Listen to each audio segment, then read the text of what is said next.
Imaginez un instant que vous sachiez avec certitude que Jésus revient demain. N'auriez-vous pas envie qu'il vous trouve en train de faire ce qu'il vous a demandé? Dieu veut que votre vie porte du fruit d'amour, de paix, de justice. Ne laissez pas donc votre vie devenir stérile ou improductive, insignifiante. Soyez intentionnel et vous verrez votre vie se transformer en mission vivante et efficace par la puissance de l'Esprit Saint. Bonjour à tous et bienvenue. Aujourd'hui, nous traitons d'un sujet essentiel pour les croyants, à savoir la mission que Dieu a placée sur notre vie. Il est crucial de découvrir, d'accepter et d'accomplir cette mission avant l'enlèvement de l'Église. Vous le savez, nous sommes dans cette série « Se préparer à l'enlèvement de l'Église » et aujourd'hui, nous abordons ce thème central. Pourquoi ? Parce que c'est une des clés importantes de notre préparation à la rencontre avec le Seigneur Jésus. Comprendre que réaliser cette mission avant l'enlèvement de l'Église n'est pas seulement une responsabilité, mais aussi une opportunité que Dieu nous donne de nous qualifier pour des récompenses célestes, des récompenses éternelles, bien nous mène à l'évidence, la nécessité de vivre chaque jour à dessein, c'est-à-dire de vivre chaque jour en étant conscient de cette mission qui a été placée sur notre vie et que nous devons absolument accomplir avant l'enlèvement de l'Église. Alors, êtes-vous prêt à découvrir comment vivre chaque jour avec cette conscience de cette mission à accomplir? Alors, allons-y ensemble. La mission comme un appel urgent et vital. Dans Matthieu 24, 45 à 51, Jésus nous met en garde à propos du serviteur fidèle et avisé. Il dit « Qui donc est ce serviteur fidèle et prudent que son maître a établi sur sa maison pour donner la nourriture en son temps ? Heureux ce serviteur si son maître arrive et le trouve faisant ainsi. » Ce passage nous rappelle que notre vie de service vis-à-vis de Dieu est un appel urgent, un devoir vital pour chaque croyant. Jésus revient bientôt et il cherche des serviteurs qui ont été fidèles dans ce qu'il leur a confié. Imaginez un instant que vous sachiez avec certitude que Jésus revient demain. N'auriez-vous pas envie qu'il vous trouve en train de faire ce qu'il vous a demandé? La fidélité dans la relation avec lui et dans l'accomplissement de la mission qu'il nous a confiée, c'est ce qui nous prépare à l'enlèvement de l'Église. Ne laissons pas passer cette opportunité précieuse. La parabole des talents, investir ce que Dieu nous donne. Passons maintenant à la parabole des talents qui nous est contée dans Matthieu 25. Un maître confie à ses serviteurs des talents selon leurs capacités, puis il s'en va en voyage et à son retour, il leur demande des comptes. Certains ont fait fructifier leurs talents et un autre l'a plutôt enterré. Ce que cette parabole nous enseigne, c'est que chaque don, chaque opportunité, chaque ressource que Dieu nous donne doit être investie avec sagesse et avec diligence. Notre relation avec Dieu ne consiste pas seulement dans le fait de recevoir de sa part, mais aussi dans le fait d'investir. Il a investi en nous des dons, des talents, de son amour, de son temps, son esprit également. Et il s'attend à ce qu'à notre tour, nous investissions en lui, foi, amour, confiance, consécration, que nous investissions pour lui et que nous fassions fructifier ce qu'il a investi en nous. Oui, cette parabole nous montre qu'il a été donné à chacun de quoi faire avancer le royaume de Dieu et que Dieu attend de nous que nous soyons fidèles dans ce qu'il nous confie. La mission n'est pas une option, mais une responsabilité pour chacun d'entre nous. La question est maintenant, que faites-vous avec ce que Dieu vous a confié?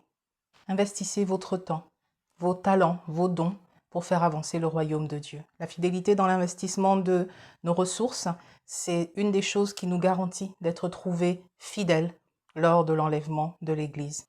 Souvenez-vous que chaque petit pas, chaque action d'amour, de foi et de consécration que vous pouvez poser compte pour l'éternité, surtout si cela fait partie de ce que Dieu vous a demandé de faire. À travers cette parabole, nous voyons aussi la nécessité d'une vie productive et d'autres passages bibliques corroborent cela, la nécessité d'une vie fidèle et productive.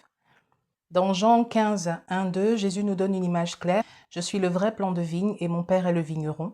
Tous les sarments en moi qui ne portent pas de fruits, il les coupe, et tous ceux qui en portent, il les taille, afin qu'ils produisent un fruit encore plus abondant. » Donc restez connectés à Jésus. On voit ici que c'est la clé pour une vie fidèle et productive. La vie chrétienne n'est pas une vie passive, mais une vie active, fruit de notre relation intime avec le Seigneur Jésus.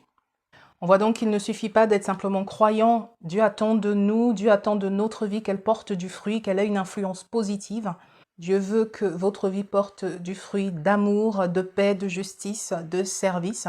Et la mission aujourd'hui, c'est de vivre chaque jour étant connecté à Jésus, en portant du fruit, en étant une lumière dans ce monde, une lumière qui éclaire dans les domaines où Dieu nous appelle à le faire.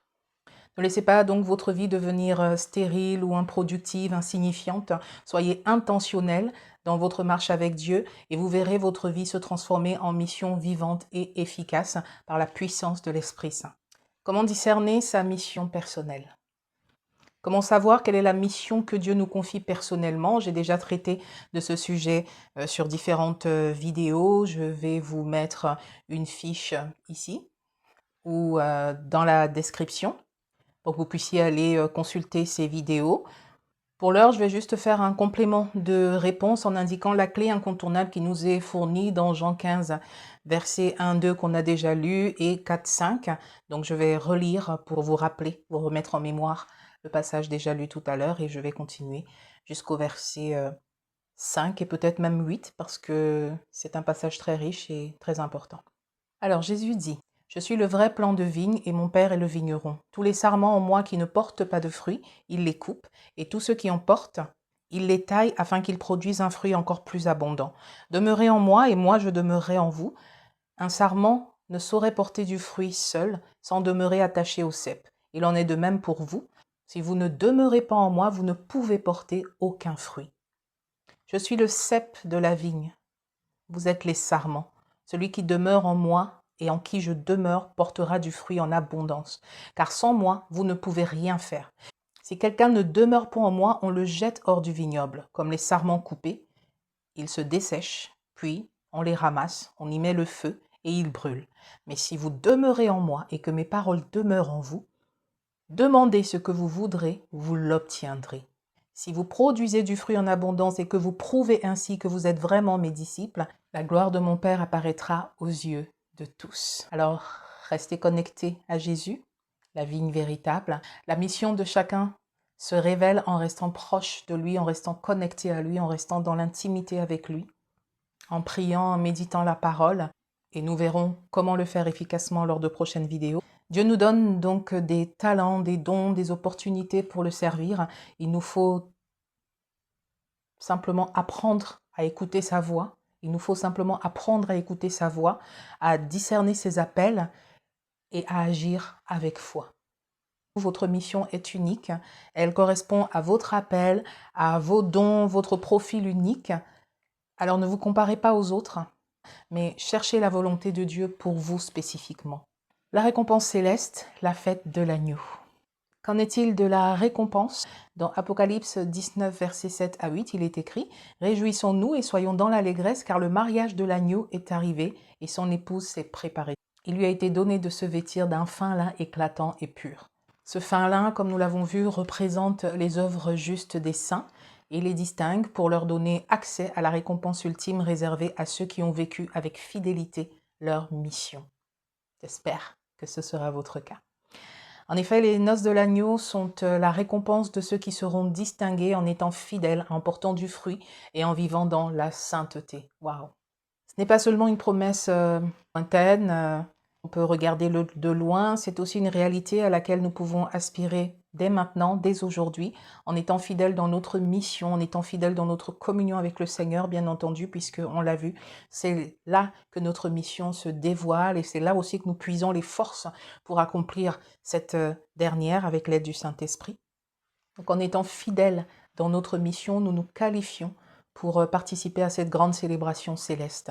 Nous affermissons notre vocation céleste. Alors que faire maintenant? Bien, je vous encourage à vivre chaque jour avec cette conscience que votre vie a un but, une mission divine. Alors ne remettez pas à demain ce que vous pouvez faire aujourd'hui. Investissez dans votre relation avec Dieu, soyez fidèles dans votre service, portez du fruit. Préparez-vous aux noces de l'agneau. La clé, c'est la fidélité quotidienne, la persévérance dans la foi et l'amour dans vos actions. Soyez vigilants, fidèles et toujours prêts pour aller à la rencontre du Seigneur. En résumé, la mission que Dieu a placée sur votre vie est extrêmement importante, non seulement pour vous, mais aussi, je pense que nous aurons l'occasion de le voir, pour d'autres personnes à qui elle est censée profiter, les gens que vous êtes censés bénir au nom du Seigneur. Nous l'avons vu aussi, cette mission est cruciale pour votre avenir éternel. Alors, investissez votre vie dans ce qui compte vraiment, le service de Dieu, le fruit de l'esprit, la fidélité à sa parole. Vivez chaque jour comme si Finalement, c'était le dernier avant l'enlèvement de l'Église, avec la certitude que votre récompense vous attend. Il est écrit que Dieu n'est pas oublieux de votre service, mais au contraire, il s'en souvient et il veillera à vous rémunérer. Il n'est débiteur de personne. Les noces de l'agneau approchent et Dieu veut que vous soyez de ceux qui auront ce privilège de faire partie de l'épouse.